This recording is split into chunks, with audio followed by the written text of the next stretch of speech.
everyone, and hello again, BSED Social Studies 1-2. So, congratulations everyone for reaching up into our last topic for today. So, are you all now ready and buckled up to fly up in the sky for a very mesmerizing and informational topic? So, are you all now ready for our last topic? But again, before we hop into our next topic, let us first have our learning objectives. Learning objectives. A. Identify the different characteristics of primary school age children in this stage of development. And B. Discuss the different factors that affect the social emotional growth of the primary schoolers. And now that we have known our learning objectives today, so do you have any idea on what is our topic, our last topic for today? So, our last topic for today is about socio-emotional development of primary schoolers. And to further discuss and explain this topic to you, let us first have Mr. Jade Taray to explain this topic to you. Mr. Jade?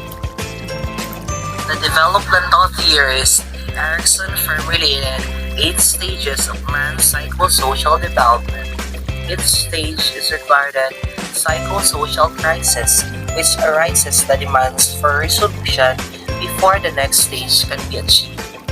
Preschool children belong to the 4th stage of Erikson's psychosocial stages. Here, children have to resolve the issue on industry and inferiority. Erikson 4th stage of psychosocial development. Industry versus inferiority is the psychosocial crisis that children will have to resolve in this stage. Children in this stage will most likely have begun going to school. School experiences become the priority, with children so busy doing schoolwork. The encouragement of parents and caring educators helps to build a child's sense of self-esteem, confidence, and ability to interact positively in the world. Industry. It refers to a child's involvement in situations where long patient work is demanded for them. Inferiority. It is the feeling created when a child gets a feeling of failure when they cannot finish or master their schoolwork. Understanding the self. One's self-concept is the knowledge about the self, such as beliefs regarding personality traits, personality characteristics, values, abilities, goals, and rules. It also involves a sense of belonging and acceptance, a sense of good, and a sense of being capable of doing good. Having a healthy self-concept does not mean that a child thinks he or she is better than others. It means that he or she likes herself or himself, feels accepted by his or her family and friends, and believes that her or she can do well. Primary school children's self-concept is influenced not only by their parents, but also by a growing number of people they begin to interact with, including teachers and classmates. Children have a growing understanding of their place in the world. They already know that they can please their parents and teachers. They are comfortable and show confidence in doing things they are good, but also show frustration in things that they find difficult. Thank you for that, Mr. Taray. And now, the report next is Miss Lim. School years. In the transition of pre-elementary to primary school, children tend to become increasingly self-confident and able to cope well with social interaction. They are not focused on themselves anymore but are also aware of the needs and desire of others. The issues of fairness and equality become more important to them as they learn to care for people who are not part of their families. Characteristics like loyalty and reliability are being considered as well as responsibility and kindness. Building friends. Making friends is a crucial but very important part of children's social and emotional growth. As soon as they are able to walk and talk, they will tend to show a natural inclination to be around another child. Children during this stage most likely belong to a peer group. Peer groups are characterized by children who approximately belong to the same age group. It is found along the stages of childhood through adolescence. But for children until the age of 7 and 8, they think that of themselves more than others. They may play well with groups, but they need some time to play alone. Primary school children prefer to belong to peer groups of the same gender. Many children will use their surroundings to observe and mingle with other children. Some will see this an opportunity to make friends, while others remain a bit of alone.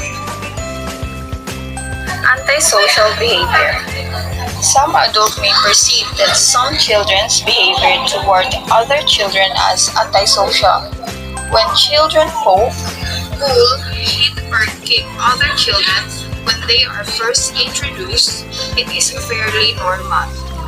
Remember that children at this stage are still forming their own worldviews, and other children may seem like a curiosity and they need to explore.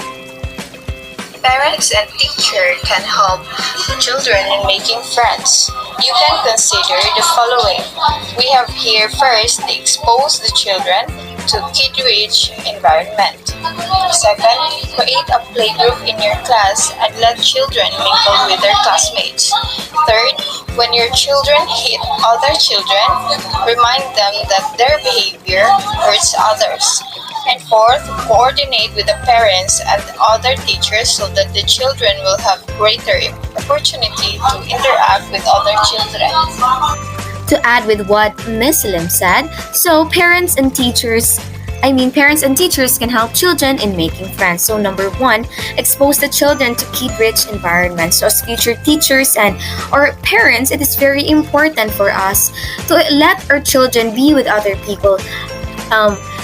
Enable our children to be with a kid-rich environment for them to build that social ability and for them to have friends and to mingle with other people. And number two, create a playgroup in your class and let children mingle with their classmates. So like what I've said before, it is very important for us to expose them to a crowd, for them also to have that sense of socialization and for them to have the idea on how they should deal with the real world. And then number three, when your children hits other children, remind them that their behavior hurts others. So it's very natural for children to have fights, to have arguments. So as teachers and parents, we must also be there for them to remind and discipline them on what is right and wrong, because in this real world, our behaviors is different from others, so we should know how to adjust, engage, and adapt with those changes happening in our environment. And lastly, coordinate with the parents and other teachers so that the children will have a greater opportunity to interact with other children. So collaboration is very important. So as parents, we should also collaborate to other parents, that we should create a group that would somehow build that interaction and socialization skills of each of our children for them to build that sense of friendship with other people. And the next to report is Miss Psych Tagig. The next is self-control. Once children reach school age, they begin to take pride in their ability to do things and their capacity to exert effort. They like receiving positive feedbacks from their parents and teachers.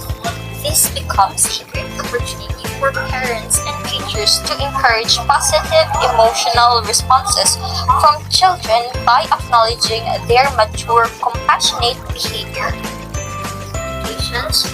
to child care, education, and parenting. Primary school children's social-emotional competency should be viewed in the context of child's developmental age.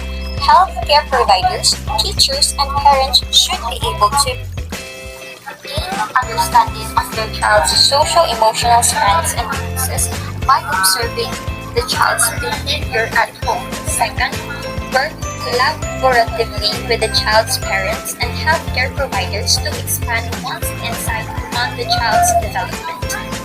Third, provide a supportive setting where children have the opportunity to practice emotional regulations and social skill with peers.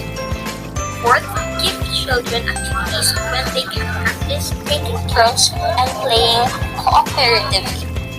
The fifth one is be a role model of healthy emotions and expressing these emotions appropriately. Last is demonstrate calmness and staying in control of one's own feelings. Thank you for that, Miss Tagit.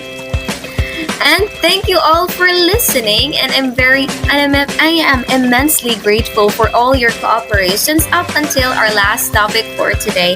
And that wraps up our reporting. So I do hope that you really understood and comprehended all the topics we've discussed. And if you have any clarifications, queries, or questions, don't hesitate to comment down below or chat us personally for us to address your concerns immediately. And that would be all. Thank you, and thank you again for listening. I am Angelica May Irikina, and together with my co-reporters, Mr. Fabiano, Mr. Gibson, Mr. Ananias, Mr. Taray, Miss Tagik, Miss Mary Grace, and Miss Lim, we are all grateful for all your cooperations up until the last topic we've discussed today. And again, thank you all for your cooperations, and again, have a good day ahead.